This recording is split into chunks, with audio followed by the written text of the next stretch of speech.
Audible presents this Brilliance audio production of Headwind by John J. Nance. Chapter 1. Gate 35, Athens International Airport, Greece, Monday, 2 p.m.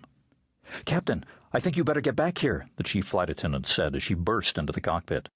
Captain Craig Dayton snapped his head around and began reaching for his seatbelt as soon as he saw the worried expression on Gillian Waltz's face. "What's the matter?" Dayton asked, aware that his co-pilot had shifted around in the right seat to look at her as well. Gillian shut the door and stood in the tiny space aft of the center console, breathing hard and signaling him to wait. She watched a police car pull up on the ramp of the newly opened airport and stop in front of their Boeing 737, its blue lights flashing. Dayton followed her gaze and spotted the patrol car. "We're about to get in the middle of a diplomatic crisis," Gillian said. "The gate agent—" A voice on the overhead speakers cut her short. "Flight 42, operations." The co-pilot lifted his handheld microphone. "Go ahead, Ops." "We will have to hold you at the gate for a while, 42.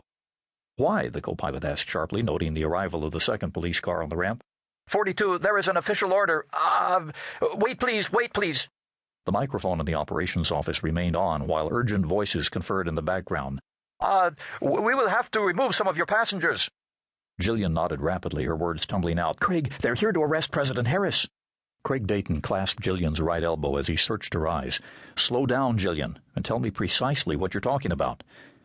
The day had started in Istanbul with the exciting news that a former president of the United States would be riding with them in first class through Athens to Rome. Fresh from delivering a speech to an international conference on hunger, President John B. Harris had come aboard with an attractive young female aide and an appropriately dour Secret Service agent, greeting the crew warmly at the door and even sticking his head into the cockpit to say hello. Impeccably groomed and wearing a well-tailored dark business suit that made him seem taller than his 5'10" height, Harris had proven to be as friendly and gracious as the Washington press corps had always described him during his almost legendary single term in office. Our gate agent, I know her," Gillian was saying. "She came down the jetway all upset, and she said the Greek government has a warrant for his arrest." "Why? What for?" Gillian shook her head, creating a moving blur of chestnut hair. "She didn't know." First Officer Alistair Chadwick whistled and inclined his head toward the ramp, where a third and fourth police car had parked, all with their top lights flashing frantically. "Something's definitely up, mate." "This is a foreign-flagged airliner," Dayton said. "No one's removing any passenger without my permission."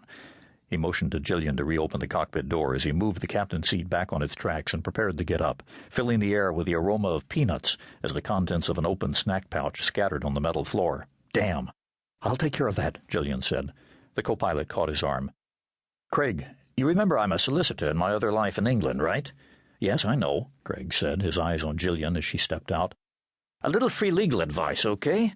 You're an American national with a European work visa. You're the master of a German-flag airliner, and the airliner is currently sitting on Greek concrete, old boy. You're not the U.S. ambassador.